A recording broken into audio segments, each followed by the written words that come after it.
es innegable que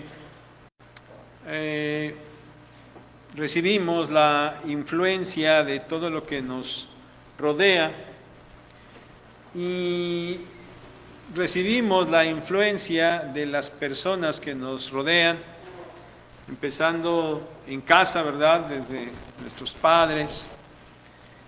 Y tan es así que terminamos hablando como ellos hablan, haciendo los gestos que ellos hacen, a veces hasta vistiéndonos como ellos se visten. Y no solamente en casa, a veces las personas gustan de gentes famosas, ¿verdad? Y van y los siguen ahora en las redes sociales.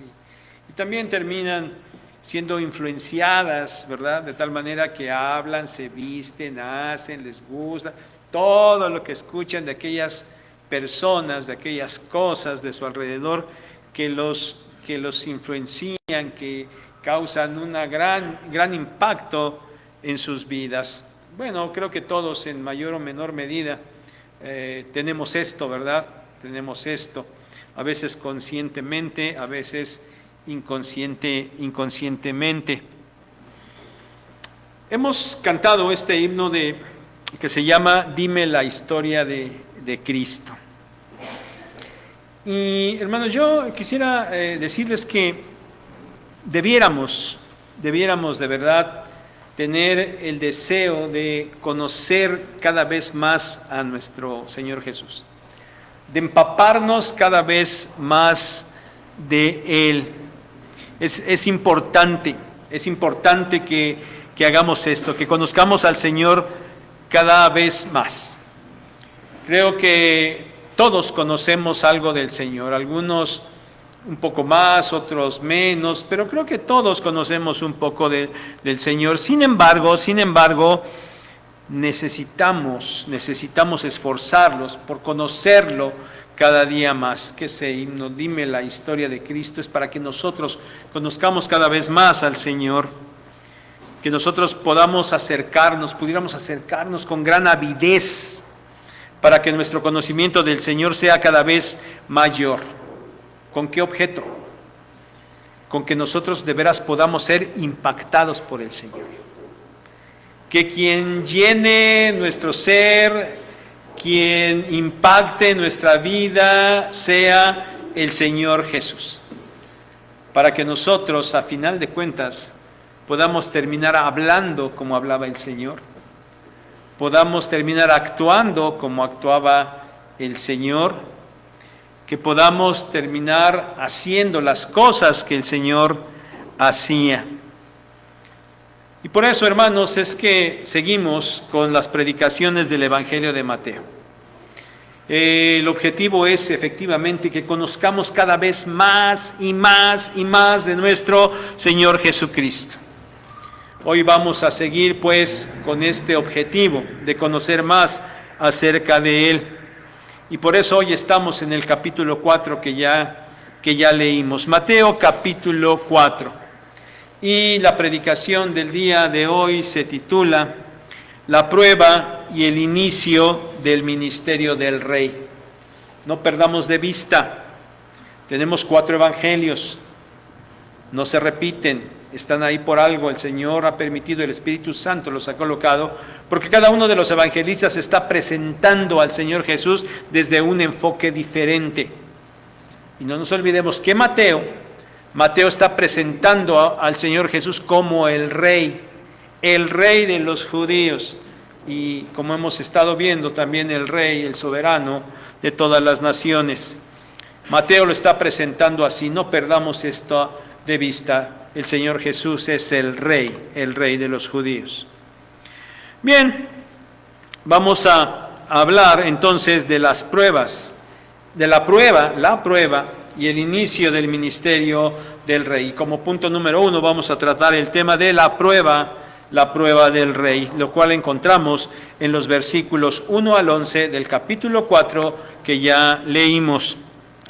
Para este momento el Señor Jesús ha sido declarado Hijo de Dios, ha sido ungido con el Espíritu Santo, ha recibido el beneplácito de su Padre. Después de haber sido bautizado, el Espíritu Santo descendió como paloma y se escuchó la voz del Padre que dijo: este es mi Hijo amado, en el cual tengo complacencia. Ahí se quedó la narración de Mateo, ahí fue la predicación del domingo pasado. Ahora, inmediatamente después de esto, después del bautismo, el Señor Jesús va a dar muestra, Él va a demostrar que efectivamente Él es el digno Rey de Israel, que Él es el Rey, que Él es el Hijo de Dios, y va a demostrar que Él va a agradar a su Padre en absolutamente todas las cosas. Y empieza este capítulo 1 con esta palabra entonces, esto que nos dice entonces, inmediatamente después del bautismo sucedió esto. Entonces Jesús fue llevado por el Espíritu al desierto para ser tentado por el diablo. Miren, las tentaciones del diablo al Señor Jesús no fueron un acto sorpresivo. Esto estaba dentro del plan de Dios. Lo estamos viendo. Fue el Espíritu Santo el que llevó al Señor Jesús al desierto. Estamos también notando que el Señor Jesús, desde este inicio, está sometiéndose a la guía del Espíritu Santo. El Espíritu Santo lo lleva y Él se deja llevar por el Espíritu. Y el objetivo de esto era que el diablo lo tentara. Para eso lo llevó el Espíritu al desierto, para que el diablo lo tentara. Por eso decimos que las tentaciones no fueron un acto sorpresivo. Fue el Espíritu Santo el que lo llevó para esto. Y hermanos, con esto nosotros podemos decir que el diablo, aún y con todo el poder que tiene, el diablo nunca puede actuar sin el permiso de Dios, nunca. Y lo podemos ver en muchos otros pasajes, ¿sí? Lo vemos en la vida de Job, ¿se acuerdan? El diablo no puede actuar sin el permiso de Dios. Y otra vez podemos corroborar esto. Es el Espíritu Santo, que es Dios, que está llevando al Hijo, al Señor Jesús, al desierto para ser tentado por el diablo. El diablo va a actuar con el beneplácito, con el permiso de Dios. Y Mateo aquí, hermanos, en estos versículos nos presenta las tentaciones a las que el Señor fue sometido, al igual que Lucas. Mateo y Lucas nos detallan las tentaciones. Marcos solamente menciona que fue tentado. Pero Mateo aquí nos dice acerca de las tentaciones. Y hermanos, necesitamos tomar en cuenta lo siguiente. Miren, el objetivo del diablo era hacer que el Señor Jesús se separara del Padre y actuara bajo su propia guía. Que el Señor Jesús actuara bajo lo que Él creyera, bajo lo que Él pudiera, y que no hiciera lo que el Padre decía. En esencia, era que no hiciera lo que el Padre decía, sino lo que el diablo le decía que hiciera. El objetivo era que las cosas no sucedieran así como Dios lo había establecido, sino que sucedieran como el diablo quería que sucedieran. En esencia, hermanos, a final de cuentas, el diablo quería echar a perder el plan redentor de Dios, intentando someter al Hijo de Dios a su voluntad, así como lo había hecho con Adán y Eva al inicio de la historia humana. 3 tentaciones que nos relata Mateo. La primera de ellas, primera tentación. Sucede algo que pudiéramos decir es natural, está bien. Bueno, de manera natural, después de ayunar 40 días, el Señor Jesús tuvo hambre. Y eso es lo que nos dice Mateo. Es normal. Esto es algo natural. Quien ayuna 40 días, bueno, no sé si alguien pudiera ayunar tanto tiempo, pero después de ayunar 40 días, entonces es natural que el Señor Jesús tuviera hambre. Y entonces noten, viene el diablo, se presenta allí el diablo y le dice, si eres hijo de Dios, y esta expresión no es cuestionamiento, es una aseveración. Ya que eres el Hijo de Dios, bueno, y esto era verdad. Ya dijimos, el Señor Jesús acababa de ser declarado como tal, y el diablo no lo niega, de hecho lo asegura. Pero el diablo lo está induciendo, quiere inducirlo a que el Señor Jesús haga uso de su poder para satisfacer una necesidad que es real, que es verdadera y que sería natural. Bueno, dado que eres el Hijo de Dios y tienes poder, pues demuéstralo. Demuestra tu poder, tú eres el Hijo de Dios, demuéstralo. Hermanos, con cuánta sutileza el diablo se presenta. Y noten esto, y quiero que lo tengan en mente porque así es. Las tentaciones van a ser siempre muy sutiles. El diablo llega con mucha sutileza para querer mostrar su maldad. Y su dicho parece ser algo correcto. Efectivamente, el Señor Jesús era el Hijo de Dios y tenía hambre. ¿Por qué no usar su poder para satisfacer esa necesidad? Porque de haberlo hecho, el Señor habría actuado bajo su propio criterio, satisfaciendo su necesidad como Él pensaba, no esperando la provisión y el tiempo del Padre. Pero mucho más profundo que esto, podemos decir que de haberlo hecho, entonces, y además o más allá de su propio criterio, hubiera actuado bajo lo que el diablo le estaba diciendo. Si eres el Hijo de Dios, o dado que eres el Hijo de Dios, pues manda que esas piedras se conviertan en pan. Ah, pues sí, ¿verdad? ¿A quién le hubiera hecho caso? Al diablo. El Señor le hubiera hecho caso al diablo. El diablo le estaba diciendo, pues desconfía de tu Padre. Acaba de decirte que eres su Hijo amado y que se complace en ti, pero mira aquí después de 40 días y 40 noches no te ha dado nada, mira, aquí te tienes sin comer. Tú tienes poder, pero eres su Hijo. Manda que las piedras se conviertan en pan. El Señor, de haber hecho esto, se habría independizado de su Padre. Habría actuado por el dicho del diablo. No habría esperado, habría dudado de la provisión de su Padre en el tiempo de su Padre. Pero el Señor Jesús responde haciendo uso de las Escrituras, haciendo uso de la palabra de Dios. Así enfrentó el Señor a Satanás en estas tentaciones, haciendo uso de la palabra de Dios en las 3 ocasiones. Bueno, estamos en la primera. Él responde, escrito está. ¿En dónde? En las Escrituras. Escrito está en la palabra de Dios. No solo de pan vivirá el hombre. Es decir, sí, el alimento ahí está, es importante, pero no es lo principal. El Señor Jesús le está diciendo, lo principal es la palabra de Dios. De allí me estoy alimentando, de ahí me voy a alimentar, de la palabra de Dios. Segunda tentación. El Señor es llevado por el diablo al pináculo del templo.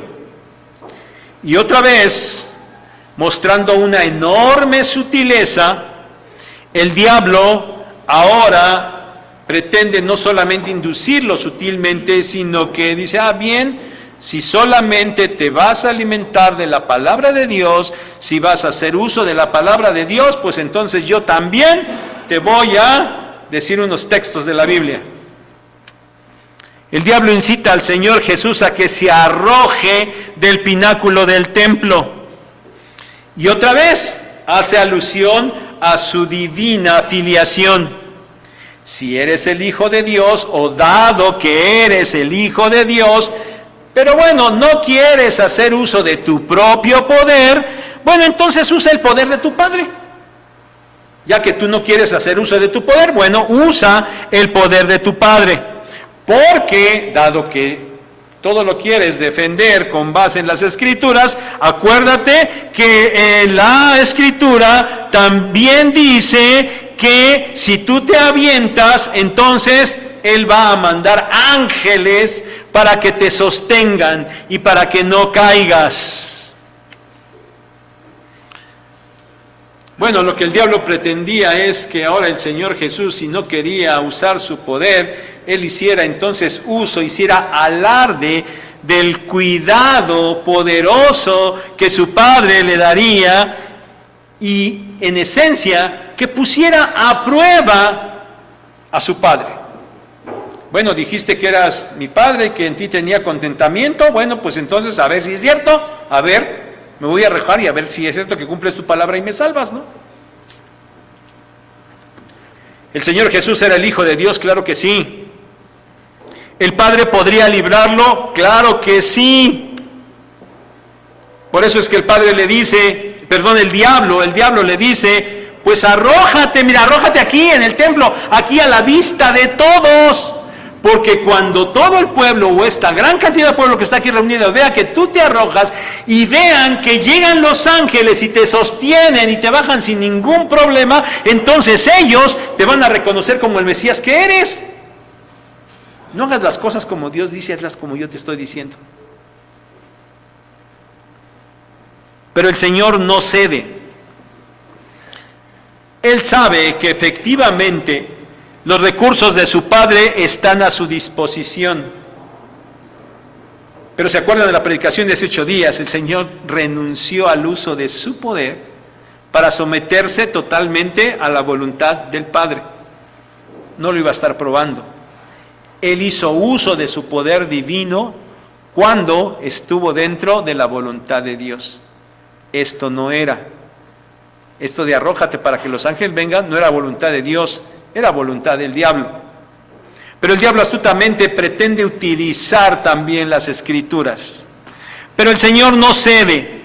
Y aunque los recursos del Padre están efectivamente a su disposición, Él no va a hacerlo, porque no va a aprobar al Padre, porque no va a satisfacer los deseos del diablo. Y el Señor responde otra vez con el uso de la palabra de Dios. Escrito está también, no tentarás al Señor tu Dios. Sí, no lo puedes tentar. Él puede, sí puede. No lo tienes porque no está presentándose en la situación de esta manera. Tercera tentación. Ahora el diablo lleva al Señor Jesús a un monte alto. Y de una manera que debió ser sin duda sobrenatural, le muestra los reinos del mundo y la gloria de esos reinos. Sin duda que le mostró Roma, la capital del imperio, y le mostró las grandes maravillas griegas, y bueno, todos los imperios. Tuvo que ser de una manera sobrenatural para que los pudiera ver, pero se los muestra. Y ahora el diablo llega al colmo de su atrevimiento. Descaradamente le dice que se postre ante él y que lo adore, y entonces él le dará todos esos reinos. El Señor Jesús es el soberano, y efectivamente Él iba a tomar el poder e iba a reinar sobre todo el mundo, sobre todas aquellas naciones, aquellos reinos. Él iba a tomar y va a tomar ese reino universal, pero antes de hacerlo, Él debería morir en la cruz.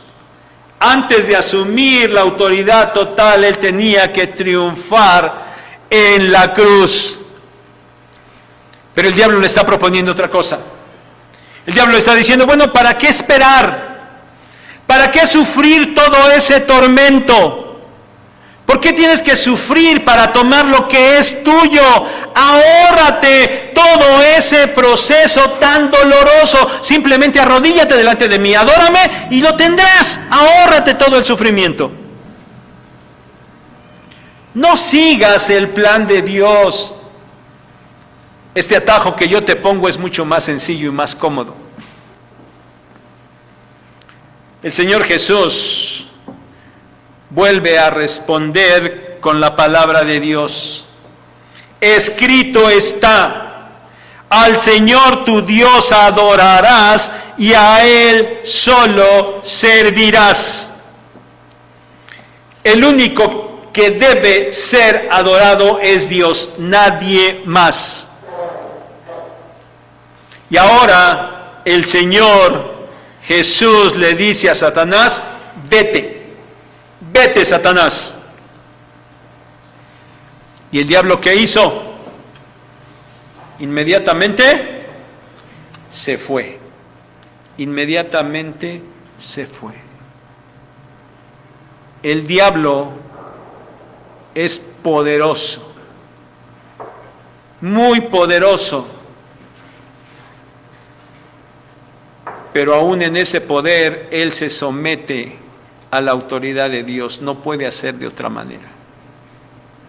Por eso el Señor Jesús, además de todo, aquí está demostrando que Él es Dios mismo, porque le está ordenando al diablo que se vaya, y el diablo inmediatamente se va, se fue. Hermanos, así concluye la prueba a la que el Señor Jesús es sometido. Y a través de esto Él vence en esta prueba, y el Señor Jesús está demostrando que efectivamente Él es el Hijo de Dios.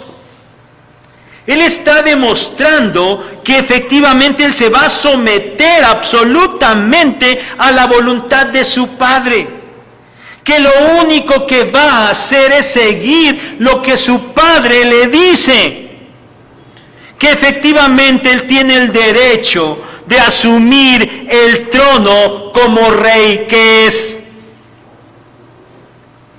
Hermanos, este es el objetivo de este relato, en el que Mateo sigue argumentando cómo y por qué es que efectivamente Jesús es el Mesías Rey. Ese Mesías Rey que el pueblo estaba esperando. Y ahora, además de las credenciales que ya hemos visto en las predicaciones anteriores, de esas credenciales que lo acreditaban como el Rey, bueno, ahora ha demostrado que tiene el derecho al trono, porque ha vencido también a las fuerzas del mal, en la persona misma de Satanás. Ya sabemos que cuando Satanás pecó y cayó, arrastró consigo a una inmensa cantidad de ángeles, que ahora son las huestes del mal, son los demonios que están allí obrando, ayudando a Satanás a ir en contra de la obra de Dios. Y en esta ocasión, Satanás no mandó a ninguno de sus demonios. Personalmente fue y con toda su fuerza atacó al Señor Jesús. Pero el Señor Jesús fue vencedor. Él demostró que estaba sobre las fuerzas del mal y que por eso tenía el derecho absoluto de ser llamado Hijo de Dios y de tomar el trono como Rey Mesías que era. Pero hermanos, con esta enseñanza nosotros podemos obtener una aplicación muy buena. Nosotros podemos aprender, como dije hace rato, necesitamos aprender del Señor para que nosotros lo imitemos. Porque nosotros estamos constantemente también sometidos a la tentación. Dudo mucho que Satanás mismo venga a presentársenos, ¿verdad? Y no porque nos dé miedo, sino porque, ¿cuánto le podemos estar contra Él. Pero bueno, más allá de que sea Él el que mande a quien sea, y aunque fuera Él mismo, nosotros vamos a ser sometidos constantemente a tentación, hermanos. Y lo estamos siendo constantemente. Necesitamos ver al Señor, necesitamos aprender de Él y necesitamos actuar como Él actúa. Y bueno, sigamos su ejemplo. Primero, estemos alerta ante las acechanzas del diablo. No creamos que las tentaciones no son ciertas, pero sobre todo, hermanos, mucho cuidado, porque las acechanzas del diablo siempre van a ser sutiles, sutiles. A veces con cosas que parecían, bueno, ¿qué tiene de malo eso? Ah, pues sí, ¿qué tiene de malo? Y ahí vamos, y caemos. A veces porque inclusive se escuchan cosas de la Biblia, ¿verdad? Y por eso necesitamos estar atentos para que las sutilezas no nos venzan, pero también en segundo lugar tenemos que conocer perfectamente la palabra de Dios y conocerla correctamente. Porque también por ahí escuchamos algún pasaje, alguna enseñanza por allá, oye, sí es cierto. O vienen y nos dicen, oye, que no es cierto que la Biblia dice, ¿a poco no es cierto? Y todos, oye, es cierto, sí dice, y ahí nos quedamos, sí dice, ¿dónde dice? Yo no sabía que eso dijera, y ahí estamos, y no sabemos cómo responder, porque se nos presentan falsas enseñanzas. El diablo las utilizó con el Señor Jesús. Nosotros estamos también expuestos a recibir falsas enseñanzas.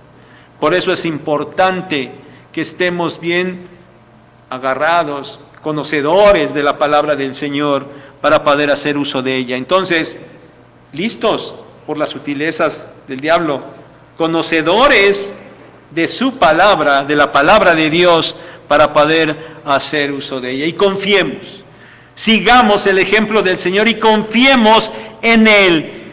Confiemos, como en su palabra dice, que juntamente con la tentación el Señor nos dará la salida. Confiemos, como dice el escritor de Hebreos, que tenemos un sumo sacerdote que puede compadecerse de nosotros, porque Él fue tentado al igual que nosotros, pero Él fue sin pecado. Por eso acerquémonos con confianza al trono de la gracia. El Señor Jesucristo fue tentado y venció. Nosotros podemos salir de la tentación de igual manera. Punto número 2, el principio del ministerio del Rey. Versículos 12 al 25. Mateo ya nos ha hablado un poco acerca de la manifestación pública del Rey. Lo hizo cuando habla del bautismo del Señor, cómo el Señor se presenta allí ante todos para ser bautizado y cómo recibe la aprobación del Padre. Pero ahora Mateo se centra en cómo el Rey da inicio a la obra que había venido a realizar. Y 3 subpuntos de este punto número 2. El primero de ellos, el mensaje del Rey, versículos 12 al 17. Dice ahí el verso 12, cuando Jesús oyó que Juan estaba preso. Miren, Mateo está ahora tomando, dijimos ahí en el verso 1, entonces, es decir, inmediatamente después del bautismo, fue lo que siguió inmediatamente. Y ahora en el verso 12 dice, cuando Jesús oyó. Miren, lo que nos empieza a narrar Mateo aquí en el verso 12 del capítulo 4, no sucede inmediatamente después de las tentaciones, de los versos 1 al 11. Los estudiosos nos dicen, y lo podemos corroborar claramente por el Evangelio de Juan, que hubo cosas antes de que apresaran a Juan el Bautista. Lo que sucede entre las tentaciones y el verso 12, dicen los estudiosos, aproximadamente por ahí de un año. Un año después de las tentaciones, Mateo retoma la narración de el ministerio del Señor Jesús. ¿Por qué? Bueno, ya les dijimos, ¿verdad?, que cada uno de los evangelistas presenta al Señor de manera diferente. Mateo lo está presentando como el Rey, y bueno, él toma las enseñanzas, los hechos, los dichos del Señor que apuntan a ese objetivo de presentarlo como al Rey. Bueno, seguramente que aquellas otras cosas, bueno, no apuntaban a esto, por eso es que Mateo las omite. Pero bueno, Mateo brinca para ahí, solamente información importante ya que estamos estudiando el Evangelio, ¿verdad? Cuando Jesús oyó que Juan estaba preso, dice, volvió a Jerusalén, y dejando a Nazaret, vino y habitó en Capernaum, ciudad marítima en la región de Zabulón y Neftalí. A ver, ahora Mateo nos está dando unos detalles ahí que los demás no nos dicen. Regresó a Nazaret, dejó Nazaret, se fue a Capernaum, y Capernaum estaba en la región de Zabulón y Neftalí. ¿Por qué estos detalles? Porque Mateo, que ya dijimos, está escribiendo a ¿quiénes? A los judíos. Y los judíos eran perfectos conocedores de las Escrituras, lo que ahora llamamos nosotros el Antiguo Testamento. Ellos conocían todo lo del Antiguo Testamento y conocían las profecías del Antiguo Testamento. Y entonces Mateo está dándonos estos detalles, o está dándoles a los judíos inicialmente estos detalles, para demostrarles que el Señor Jesús sigue cumpliendo cabalmente con las profecías que se decían del Mesías allá en el Antiguo Testamento. Y así lo escribe, ¿sí? En la región de Zabulón y Neftalí, para que se cumpliese lo dicho por el profeta Isaías. Está haciendo alusión y cita aquí, escribe en el verso 15 y 16, Isaías capítulo 9, versos 1 y 2. El pueblo asentado en tinieblas vio gran luz. Esa es la profecía, o parte de la profecía que Mateo está citando. El Señor Jesús, la luz del mundo. La luz del mundo irrumpía en medio de las tinieblas en las que se encontraba su pueblo debido al pecado. Y dice ahí que lo hace, verso 17, por medio de la predicación. Miren, esta palabra, predicar, hace alusión a una proclamación, simplemente a decir algo. Esto que se está diciendo no está sujeto a ser argumentado o a ser debatido. El Señor Jesús no está argumentando, no está presentando algo para que los demás lo consideren y lo discutan con Él para ver si acaso quedan convencidos y lo aceptan. No, esa no es la idea. Él está predicando, está proclamando una verdad que no está susceptible a ser cuestionada.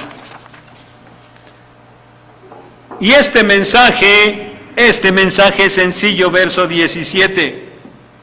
Arrepentíos porque el reino de los cielos se ha acercado. El mensaje es sencillo pero contundente. Y hermanos, no hay necesidad de que abunde yo en este día en el contenido de estas palabras, porque es el mensaje de su emisario. ¿Se acuerdan? Eso fue lo que estaba predicando también Juan el Bautista. Y les digo que no es necesario que abunde en esto, porque la semana pasada, en la predicación de la semana pasada, se nos habló del contenido de este mensaje y de lo que esto implicaba. Sencillamente les diré, solamente les recordaré que está hablando este mensaje de la necesidad que el pueblo de Dios tenía acerca de un cambio radical en su manera de pensar. Eso es arrepentirse, ¿se acuerdan?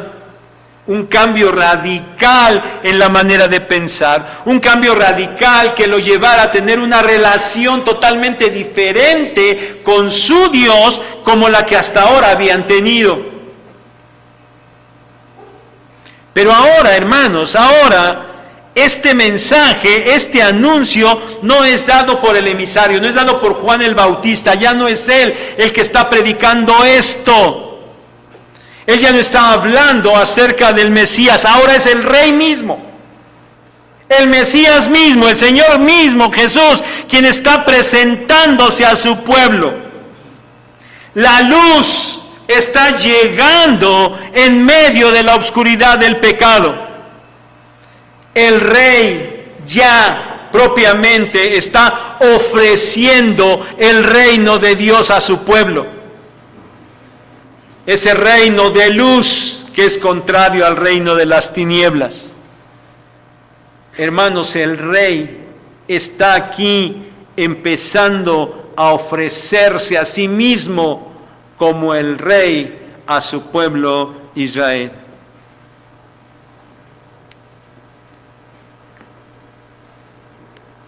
Pero hermanos, no solamente se trataba de un reino terrenal, que ciertamente, sí, ciertamente estaba incluido. Pero este reino implicaba también, y sobre todo, la esfera espiritual. Los enemigos del pueblo judío ciertamente eran todas aquellas naciones que los habían tenido subyugados por muchísimos años. Los babilonios, los persas, los griegos y ahora los romanos, sí, esos eran sus enemigos. Pero mucho más, y más allá de estos, los enemigos, los que tenían subyugado al pueblo, eran las fuerzas del mal dirigidas por Satanás. Esas fuerzas que los tenían esclavizados y que los mantenían en una relación incorrecta con su Dios. Y que los tenían sometidos al reino de las tinieblas. Así estaba el pueblo de Israel.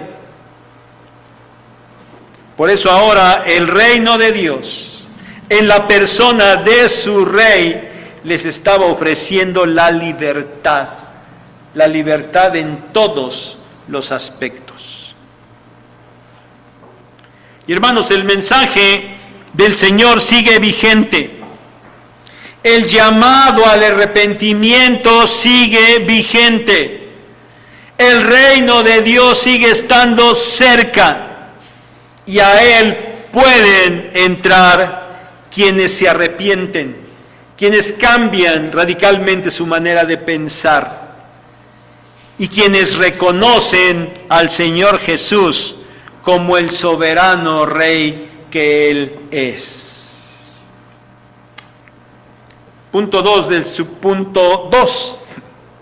Los ayudantes del Rey, versos 18 al 22. Claro que el Señor Jesús podía hacer la obra sin la ayuda de nadie. Pero en el plan divino estaba establecido que Él llamara a algunos para involucrarse en la tarea de la proclamación del Evangelio y en el establecimiento del reino de Dios y en el reconocimiento del Señor Jesús como el Rey. Porque el Rey, el Mesías, en un momento dado iba a regresar a los cielos. Y sus discípulos tenían que encargarse de seguir haciendo discípulos. En los versículos 18 al 22 vemos el llamado a cuatro hombres. Simón Pedro, Andrés su hermano, Jacobo hijo de Zebedeo y Juan su hermano. 4 hombres, 4 pescadores, hombres rudos, sin mucha preparación y sin duda también sin mucho conocimiento espiritual tal vez. Pero estos 4 hombres recibieron el llamado del Señor. Y primero el llamado va a Pedro y a Andrés. Primero a ellos dos. Y verso 19,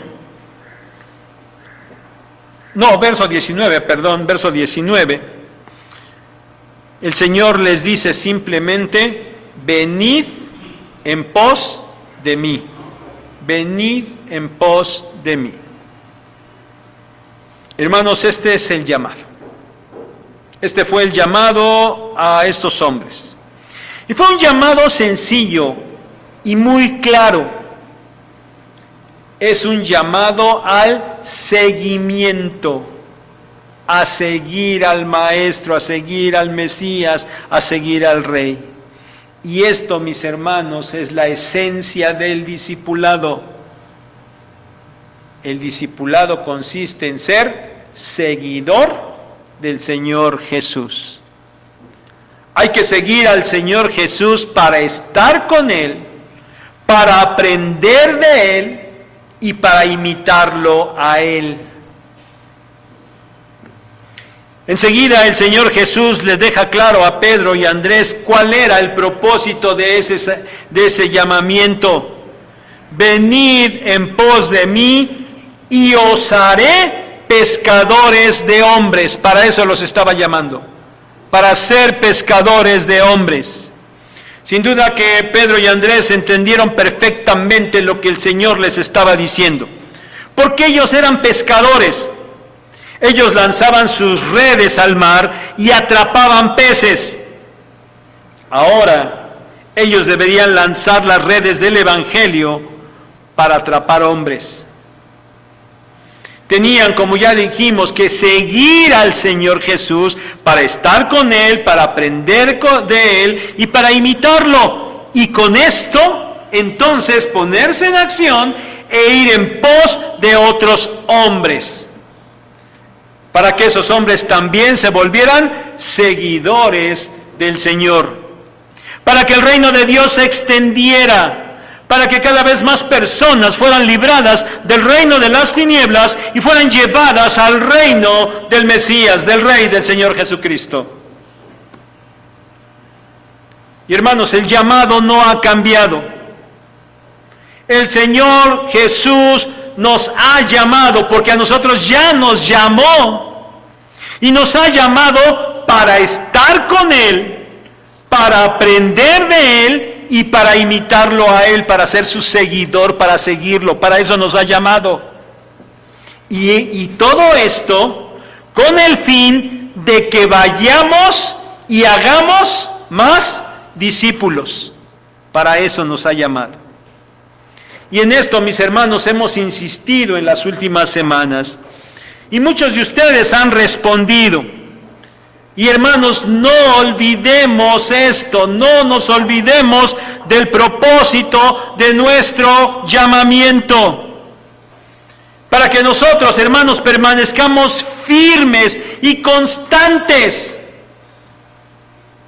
Para que nosotros permanezcamos al lado del Señor, para que estemos aprendiendo del Señor, para que estemos imitando al Señor y para que vayamos y hagamos más discípulos. No nos olvidemos de esto. Punto 3, subpunto 3 del punto 2. El procedimiento del Rey y su impacto, versículos 23 al 25. Miren, ahora Mateo, de una manera resumida, nos presenta cuál fue el procedimiento del Señor Jesús allí al iniciar su ministerio. Dice ahí que el Señor recorrió Jesús toda Galilea. Recorrió Jesús toda Galilea. Notemos, primero, el Señor Jesús fue a su pueblo. Él no se quedó allí en Capernaum, a la orilla del mar, y se sentó a esperar a ver quién venía, a preguntarle algo, o a decirle algo, o a ver si tenía algo que decirle. Él no se quedó allí. Dice que Él fue. Y hermanos, esto es esencial en la obra de Dios. Porque el hombre de manera natural nunca va a venir a buscar a Dios por el pecado, porque Satanás tiene un velo puesto delante de ellos, porque Satanás está impidiendo inclusive que la luz del Evangelio llegue a los hombres. Por eso es que el cristianismo es algo inigualable. Por eso es que el cristianismo no es una religión. Porque el cristianismo, en el Evangelio, es Dios actuando, tomando la iniciativa de ir a buscar al hombre para salvarlo. Y eso hizo a través de enviar a su Hijo, nuestro Señor Jesucristo. Y ahora el Señor Jesucristo está haciendo eso. Él va a toda Galilea. Él va. Él está buscando a los pecadores. Está yendo a buscar a su pueblo. Y el Señor Jesús recorrió toda Galilea haciendo 3 cosas, encontramos en estos versículos. Primero, enseñando en las sinagogas de ellos. Enseñando es una acción que se refiere básicamente a la transmisión de información, pero en este caso tiene que ver con transmitir una información que es verdadera, transmitir la verdad. Ahora, el enfoque de esto de enseñar está en el contenido de la información que se transmite. Y ese es el propósito de lo que se está enseñando. El Señor Jesús está enseñando la verdad. Y el Señor Jesús hizo esto, nos dice ahí Mateo, ¿en dónde? En las sinagogas, en las sinagogas. Las sinagogas eran el centro de la vida del pueblo judío. En todos los aspectos de la vida del pueblo judío, el centro era la sinagoga. Pero básicamente las sinagogas eran el centro de la enseñanza, el centro de la instrucción al pueblo. Por eso es que el Señor está haciendo uso de esto. Y Él va a las sinagogas y les enseña. ¿Qué les está enseñando? Les está enseñando el reino. Les está enseñando acerca de la verdad. ¿Se acuerdan tan solo del ejemplo que los evangelios nos ponen de cuando el Señor llegó a Nazaret, a su pueblo? Que creo que también se mencionó en la predicación de la semana pasada, ¿se acuerdan? El Señor Jesús llegó y abrió el rollo del profeta Isaías y encontró, dice la porción, donde dice que Él llegaría y dice, Él les dijo, hoy se ha cumplido esta profecía delante de ustedes. Dice, yo soy este que viene a libertarlos, este profetizado que viene a libertarlos, ese soy yo. El Señor iba y les enseñaba estas cosas. Él estaba hablando de Él mismo y les estaba enseñando en primer lugar. Pero también dice Mateo aquí que predicando el Evangelio del Reino, enseñando en primer lugar, predicando en el Evangelio del Reino. Ya dijimos, ¿se acuerdan? Predicar es una acción que contiene la idea de anunciar, de exclamar, de proclamar. La enseñanza se relaciona con explicar el mensaje, pero la predicación se refiere a anunciarlo, a declararlo. Y lo que dice Mateo aquí, que el Señor estaba predicando el Evangelio del Reino, es decir, estaba anunciando que el largamente prometido y esperado Mesías y Rey de Dios había llegado ya para establecer su reino y que Él era aquel Rey y Mesías. El Señor continuó y amplió la predicación, la proclamación que Juan el Bautista había comenzado. Enseñando y predicando, y en tercer lugar, sanando toda enfermedad y toda dolencia en el pueblo. La sanidad era muestra del poder divino del Señor Jesús. Porque sabemos que la enfermedad en última instancia es el resultado del pecado en la humanidad. Y el rey estaba dando muestra una vez más de su poder y su autoridad sobre el pecado y sus consecuencias, porque él estaba sanando. Y estaba sanando, verso 24, endemoniados, lunáticos y paralíticos. Esto significa, sin hacer una gran explicación por cuestión de tiempo, esto nos habla de que el Señor Jesús estaba sanando enfermedades espirituales, emocionales y físicas. 3 tipos de enfermedad el Señor estaba sanando. Hermanos, este fue el procedimiento del rey: enseñar, predicar y sanar.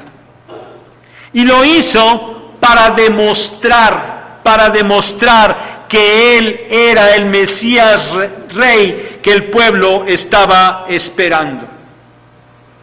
Y ahora, en los versículos 24 y 25, nosotros encontramos que el impacto del ministerio del Rey fue grande.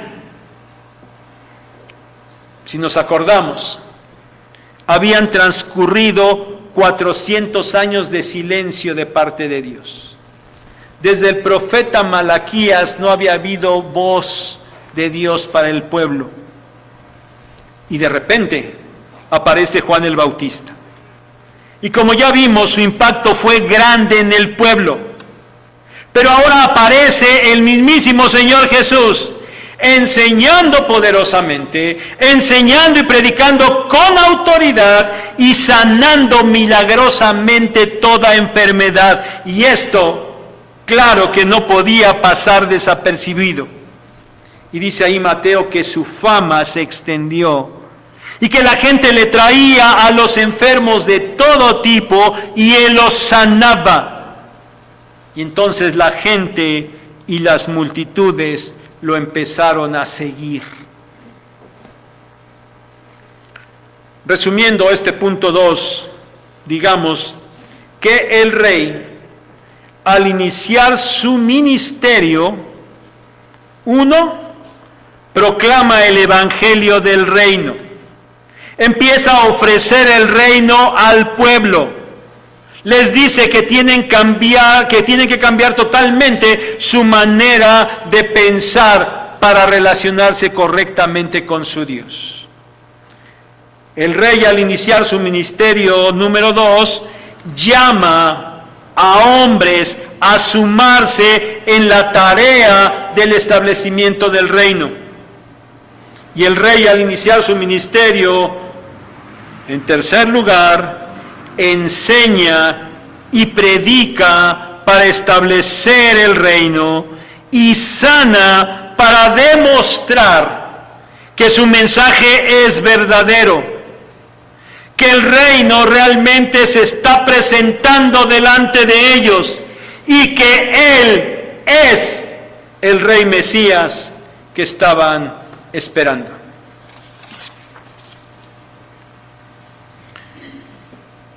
Hermanos, no sé qué impacto les cause el relato de Mateo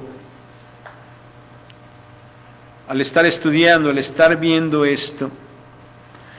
A mí me parece que no debía haber ninguna razón, por lo que estamos viendo, que cómo el Señor está actuando en su ministerio y cómo venció la tentación, que no podía haber ninguna razón para que el pueblo lo reconociera.